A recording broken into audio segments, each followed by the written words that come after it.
You know, people say representation matters, and to a degree, I get that. I understand that. For a little black girl to be able to look on TV or social media, what have you, in mainstream media, and see someone that looks like her or has her texture or her skin color or nose size, whatever it may be, it can influence the way she sees herself. And it's cool to feel good about seeing someone like you on TV. But here is something I thought about. I had shared a video about how programming happens in young black girls very early on when it comes to preferring other textures over their own natural hair. Whether that's before you're born and family members are already asking, you know, are you gonna come out with good hair?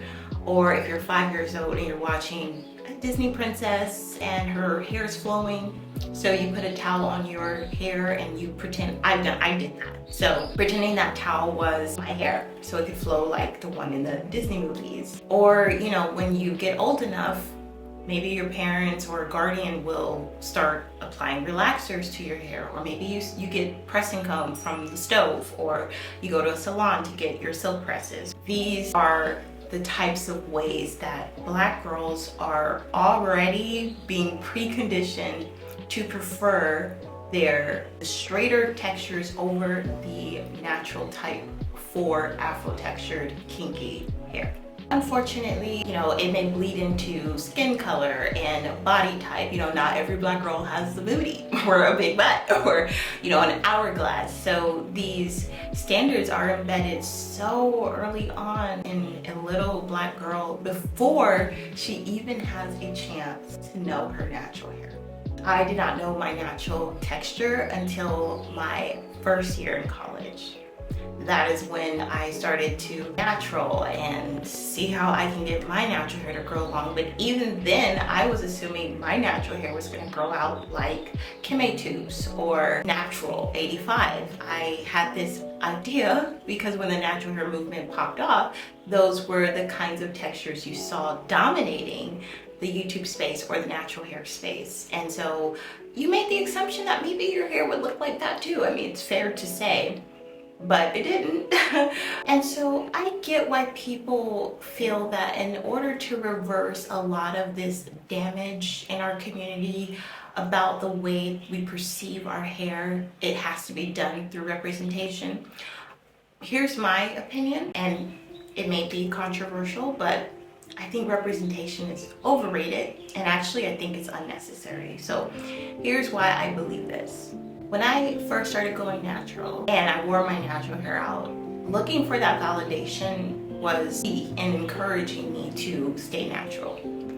But like I said, even though I did wear my hair natural, I wore wigs primarily because the compliments came when the wigs were on. I felt more beautiful with the wigs on, I felt more confident, so I had to stick with them for a while. And when I saw a black woman on TV or in a show, in a movie, doesn't matter, and I saw her with her natural hair, it did not inspire me. I'm just being honest. I did not look and say, oh, I think I want to go natural now. Oh, I want to wear my hair out now. I didn't. It did not inspire me. I legitimately felt like, well, that's what she wants to do, but that did not inspire me to want to wear my natural hair out. So after going through my healing journey with my hair and coming to love it the way I see it now and embracing how God designed me and knowing that it's a pretty big deal that He would give me the features that makes up my physical body, when I did the inner work, looking for one that looks like me stopped mattering. The real freedom and embracing and loving and becoming your full woman comes when you don't need anyone else to validate how God made you or what God gave you. You might think our enemy is the mainstream media, social media, brands, or the natural hair community, or the black community at large. We might see all these things, white supremacy, institution, internalized racism, all these things. We see all of these things as barriers. And so we see these things as enemies. They're the reasons why we hate our hair.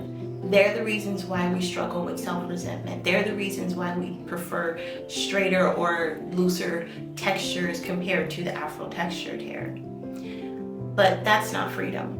Because as long as you still feel the way you feel about your hair, it doesn't matter how much representation is out there.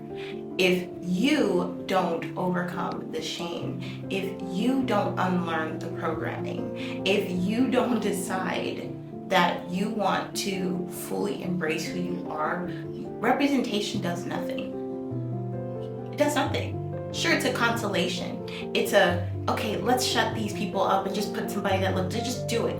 That doesn't do anything for you. Not in your day-to-day, in your relationships, not in your career, your workplace, and your business. It doesn't do anything for your spirit. It does nothing for you, except maybe patronize you for a little bit. So when you unlearn these things, when you heal, when you truly walk in a boundless love of how God made you, suddenly what the world thinks is beautiful or what the world wants you to conform to suddenly stops mattering. The world can do what it wants and you're still good. The world can keep on forcing your beauty standards, but you're good. People can go online off and on about texturism, colorism, but you're still good. In fact, you go into the world in your real life, not your online life, but your real life, that's not curated, that's not planned, that's not strategized or scripted. You go into your real life and the experience you have as a person, as you, it has no bearing on what people are thinking about you. You walk in total freedom. That's freedom. So the real enemy is the programming. So yes, we know that the enemy has used all these different avenues to program and precondition us, but the programming is what we want to tackle.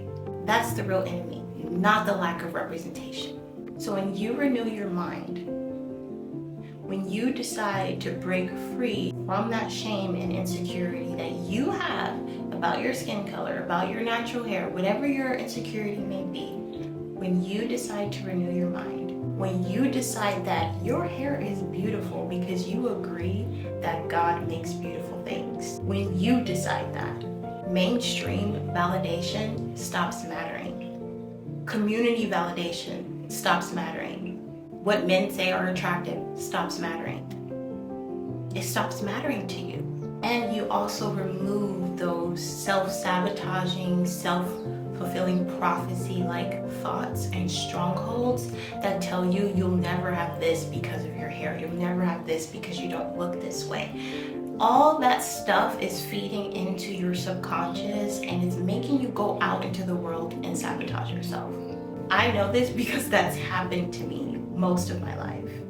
The moment that I did the inner work, as hard as it was for me, the moment that I surrendered and asked God to please help me because I don't like the way He made me or I have a problem with it, the moment I sought Him to renew my mind, to clean my eyes, to remove the scales, to let me see myself through His lens, my life changed because my behaviors and everything, the thoughts, I went out into the world and produced a different kind of fruit. It wasn't the fruit of loneliness, isolation, bitterness, resentment, unforgiveness, paranoia. It wasn't that fruit. The fruit that I got was I was seeing success in my business. I stopped having mental breakdowns about the way that I looked. I allowed my hair to be what it wants to be. I met my husband who found me as I am, beautiful and attractive and sensual and sexy. All those things he felt about me like this. And minus the makeup because I wasn't really wearing makeup that heavy when I met him. That's when my life changed and I realized that I can choose to live in the reality that God created me. And therefore, whatever He has in store for me will not get away from me just because I don't have straight hair, or will not get away from me because I don't have lighter skin. It's going to come to me because I was created for it, and it was created for me. So, while I believe that it is okay to diversify, it has no bearing on my personal life. It has no bearing on it. And the more of us that understands this, we will go out and we'll realize the little girl may not be looking at a Disney princess, but she's looking at you in the grocery store. She's looking at your confidence, the way that you move, the way you styled your hair. She's looking at you. So I wanted to encourage you girls with that today. It was really something that when I thought about it, I couldn't believe it. This video encouraged you, and I look forward to seeing you in the next one. Remember, you are God's standard of beauty. Take care. Bye.